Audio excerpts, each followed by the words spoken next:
শিশু 6 বছরের শিশু মুসার মাথায় লেগে বের হয়ে তার দাদির পেটে লাগে।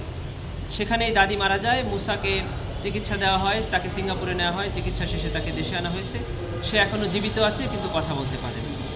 আরও একটি অভিযোগ আনা হয়েছে, সেটি হলো, ওনার নাম কি, মোহাম্মদ নাদিম।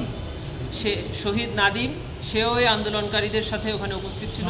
পুলিশের গুলিতে সে ওখানেই 19 তারিখে রামপুরা বনশ্রী মসজিদের সামনে জুমার নামাজ শেষ করে বের হওয়ার পরে তাকে গুলি করা হয়। সে গুলিতে সাথে সাথেই ওখানে শহীদ বা শাহাদাত বরণ করে। এই 3টি অভিযোগে আজকে প্রসিকিউশনের পক্ষ থেকে যে ফর্মাল চার্জ আমরা দাখিল করেছিলাম, মাননীয় ট্রাইব্যুনাল এই ফর্মাল চার্জের উপরে ভিত্তি করে 3টি অভিযোগেই অভিযোগ আমলে গ্রহণ করেছেন এবং 4 জন পলাতক আসামির বিরুদ্ধে ওয়ারেন্ট অফ অ্যারেস্ট ইস্যু করেছেন এবং 1 জন আসামিকে প্রোডাকশন ওয়ারেন্ট বলে ট্রাইব্যুনালে আগামী 17 আগস্ট হাজির করতে বলেছেন। এই ছিল আজকে ট্রাইব্যুনাল। চাঙ্গারপোলেরটা এটা সময়ের জন্য ওইটুকু একটু বলে দেন।